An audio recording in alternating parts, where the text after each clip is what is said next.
गरुड़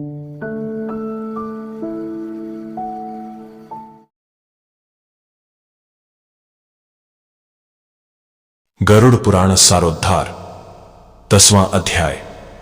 मृत्यु के अनंतर के कृत्य, शव आदि नाम वाले 6 पिंडदानों का फल, दाह संस्कार की विधि, पंचक में दाह का निषेध, दाह के अनंतर किए जाने वाले कृत्य, शिशु आदि की अन्येष्टि का विधान।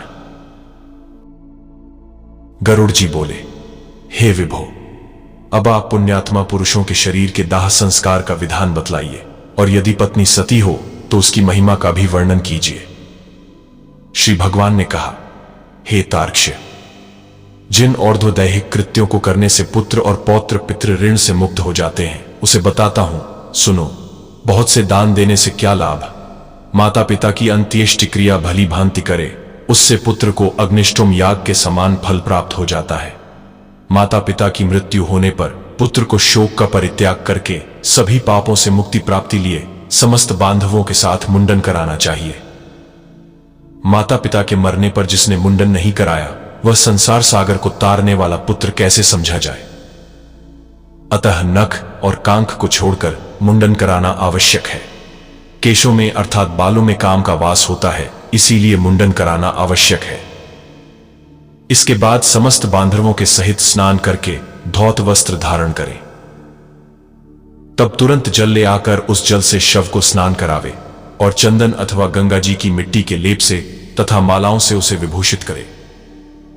उसके बाद नवीन वस्त्र से ढककर अपसव्य होकर नाम गोत्र का उच्चारण करके संकल्प पूर्वक दक्षिणा सहित पिंडदान देना चाहिए। मृत्यु के स्थान पर शव नामक पिंड को मृत व्यक्ति के नाम गोत्र से प्रदान करें। ऐसा करने से भूमि और भूमि के अधिष्ठाता देवता प्रसन्न होते हैं।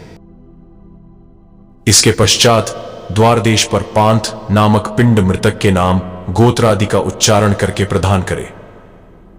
ऐसा करने से भूतादि कोटि में दुर्गतिग्रस्त प्रेत मृत प्राणी की सद्गति में विघ्न बाधा नहीं कर सकते। इसके बाद पुत्रवधू आदि शव की प्रदक्षिणा करके उसकी पूजा करें। तब अन्य बांधवों के साथ पुत्र को शव यात्रा के निमित्त कंधा देना चाहिए। अपने पिता को कंधे पर धारण करके जो पुत्र श्मशान को जाता है, वह पग पग पर अश्वमेध का फल प्राप्त करता है। पिता अपने कंधे अथवा पीठ पर बैठाकर पुत्र का सदा लालन पालन करता है।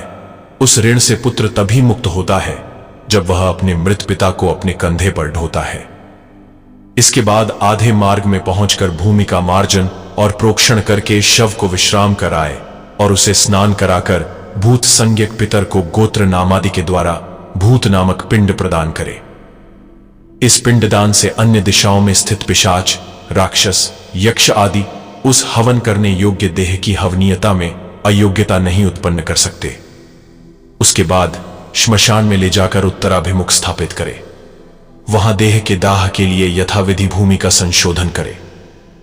भूमि का सम्मार्जन और लेपन करके उल्लेखन करे, अर्थात दर्भमूल से 3 रेखाएं खींचे और उल्लेखन क्रमानुसार ही उन रेखाओं से उभरी हुई मिट्टी को उठाकर ईशान दिशा में फेंककर उस वेदिका को जल से प्रोक्षित करके उसमें विधि विधान पूर्वक अग्नि स्थापना करे।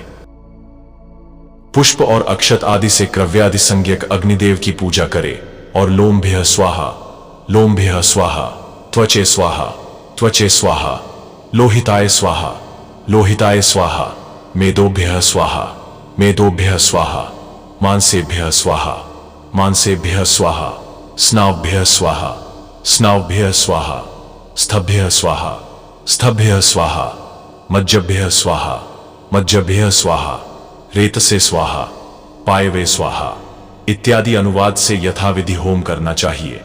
तब उस क्रव्याद मृतक का मांस भक्षण करने वाली अग्नि की इस प्रकार प्रार्थना करें, हे अग्निदेव, तुम प्राणियों को धारण करने वाले, उनको उत्पन्न करने वाले तथा प्राणियों का पालन करने वाले हो।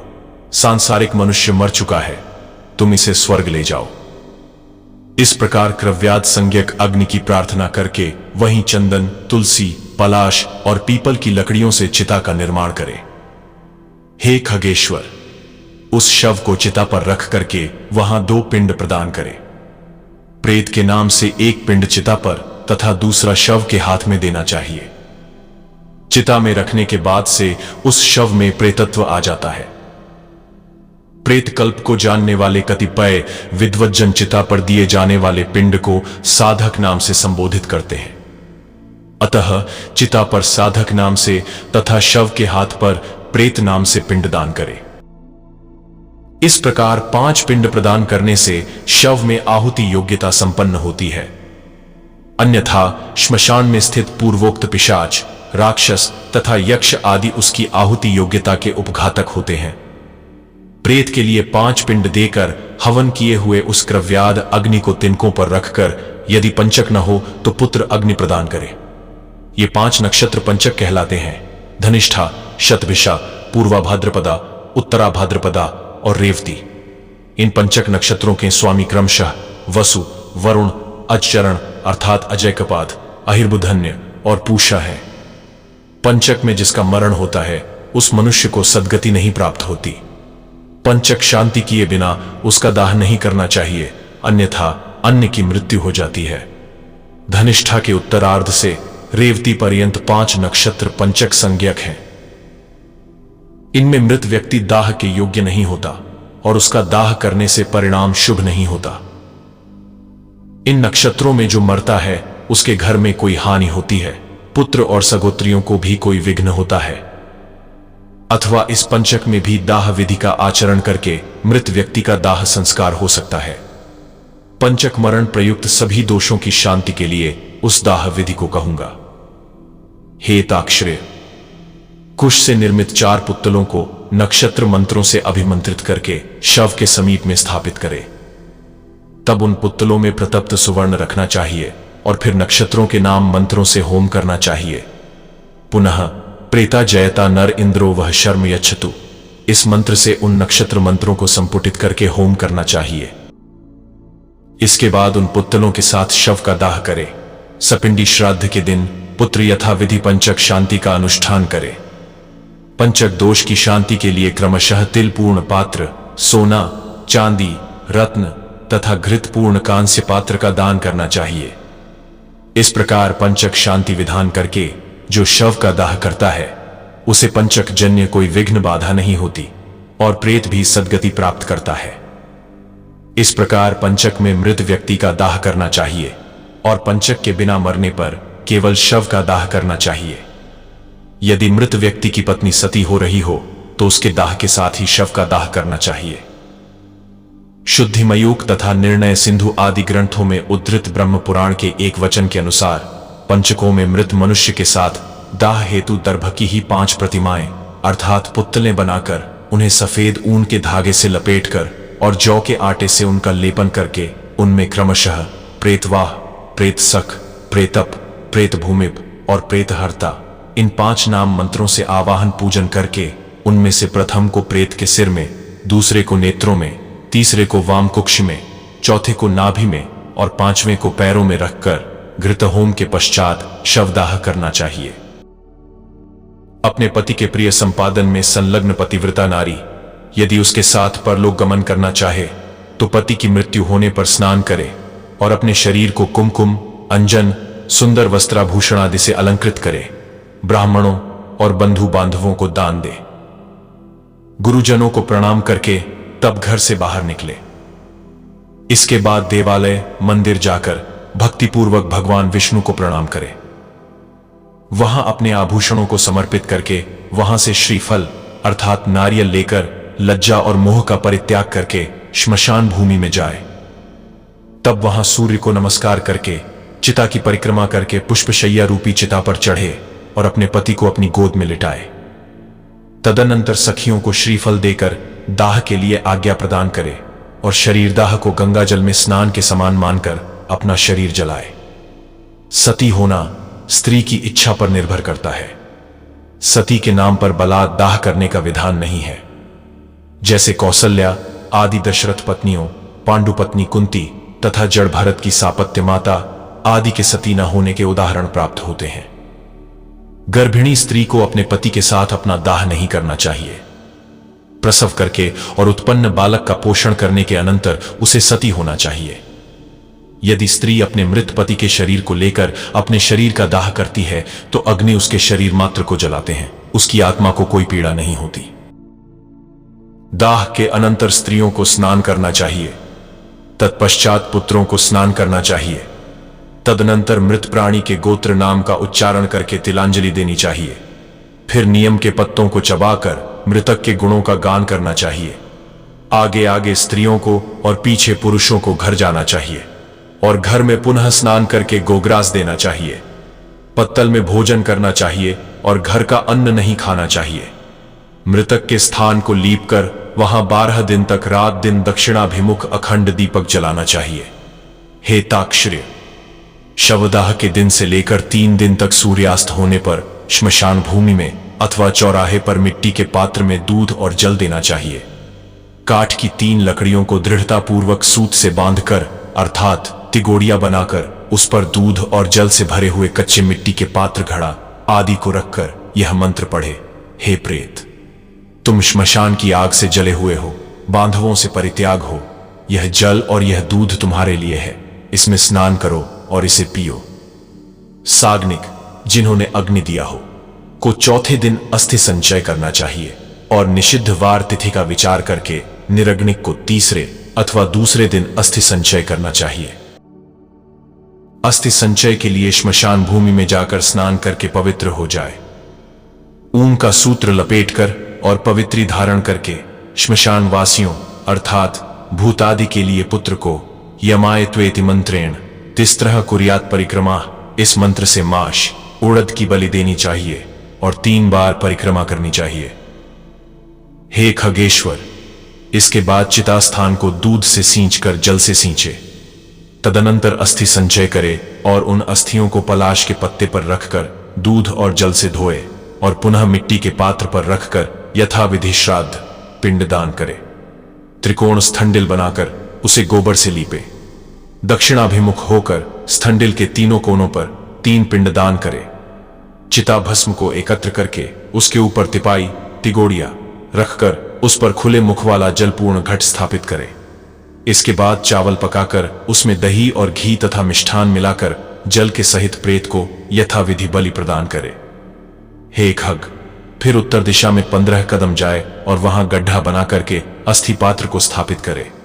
उसके ऊपर दाह जनित पीड़ा नष्ट करने वाला पिंड प्रदान करे और गड्ढे से उस अस्थि पात्र को निकालकर उसे लेकर जलाशय को जाए। वहां दूध और जल से उन अस्थियों को बार बार प्रक्षालित करके चंदन और कुंकुम से विशेष रूप से लेपित करे।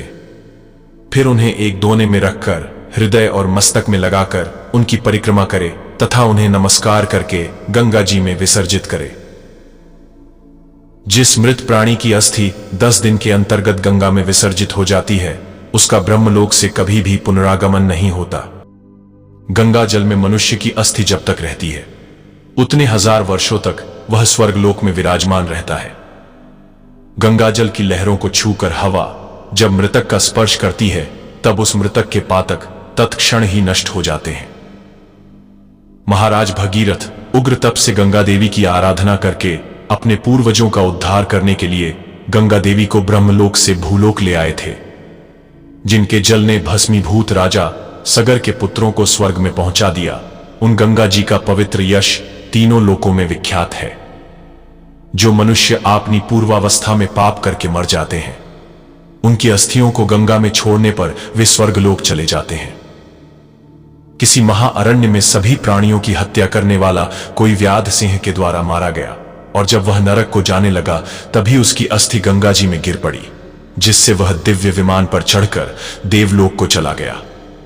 इसलिए सत्पुत्र को स्वतः ही अपने पिता की अस्थियों को गंगा जी में विसर्जित करना चाहिए। अस्थि संचयन के अनंतर दशगात्र विधि का अनुष्ठान करना चाहिए। यदि कोई व्यक्ति विदेश में या वन में अथवा चोरों के भय से मरा हो और उसका शव प्राप्त न हुआ हो, तो जिस दिन उसके निधन का समाचार सुने, उस दिन कुश का पुतला बनाकर पूर्व विधि के अनुसार केवल उसी का दाह करे और उसकी भस्म को लेकर गंगा जल में विसर्जित करे। दशगात्र आदि कर्म भी उसी दिन से आरंभ करना चाहिए और सामवत्सरिक श्राद्ध में भी उसी सूचना प्राप्त होने वाले दिन को ग्रहण करना चाहिए। यदि गर्भ की पूर्णता हो जाने के अनंतर नारी की मृत्यु हो गई हो, तो उसके पेट को चीरकर बालक को निकाल ले। यदि वह भी मर गया हो तो उसे भूमि में गाड़कर केवल मृत स्त्री का दाह करे। गंगा के किनारे मरे हुए बालक को गंगा जी में ही प्रवाहित कर दे और अन्य स्थान पर मरे 27 महीने तक के बालक को भूमि में गाड़ दे। इसके बाद की अवस्था वाले बालक का दाह संस्कार करे और उसकी अस्थियां गंगा जी में विसर्जित करे तथा जलपूर्ण कुंभ प्रदान करे एवं केवल बालकों को ही भोजन कराए। गर्भ के नष्ट होने पर गर्भस्थ शिशु के उद्देश्य से उसकी कोई क्रिया नहीं की जाती, पर शिशु दांत निकलने के पूर्व की अवस्था वाले बच्चे के मरने पर उसके लिए दुग्ध दान करना चाहिए।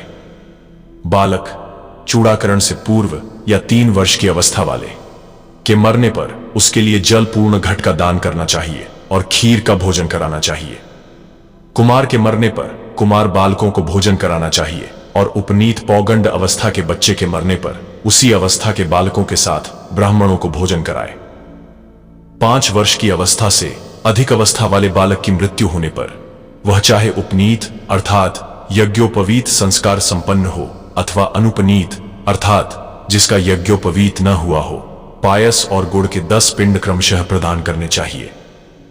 पौगंड अवस्था के बालक की मृत्यु होने पर वृषोत्सर्ग तथा महादान की विधि को छोड़कर एकादशाह तथा द्वादशाह की क्रिया का संपादन करना चाहिए।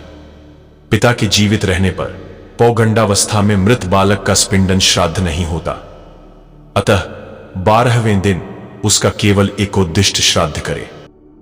स्त्री और शूद्रों के लिए विवाह ही व्रतबंध स्थानीय संस्कार कहा गया है। व्रत अर्थात उपनयन के पूर्व मरने वाले सभी वर्णों के मृतकों के लिए उनकी अवस्था के अनुकूल समान क्रिया होनी चाहिए। जिसने थोड़ा कर्म किया हो, थोड़े विषयों से जिसका संबंध रहा हो, कम अवस्था हो और स्वल्प देह वाला हो, ऐसे जीव के मरने पर उसकी क्रिया भी स्वल्प ही होनी चाहिए। किशोर अवस्था के और तरुण अवस्था के मनुष्य के मरने पर शय्यादान, वृषोत्सर्गादि, पददान, महादान और गोदान आदि क्रियाएं करनी चाहिए। सभी प्रकार के सन्यासियों की मृत्यु होने पर उनके पुत्रों आदि के द्वारा न तो उनका दाह संस्कार किया जाना चाहिए, न उन्हें तिलांजलि देनी चाहिए और न उनकी दशगात्रादि क्रिया ही करनी चाहिए, क्योंकि दंड ग्रहण अर्थात सन्यास ग्रहण कर लेने मात्र से नर ही नारायण स्वरूप हो जाता है। त्रिदंड ग्रहण करने से मृत्यु के अनंतर उस जीव को प्रेतत्व प्राप्त नहीं होता।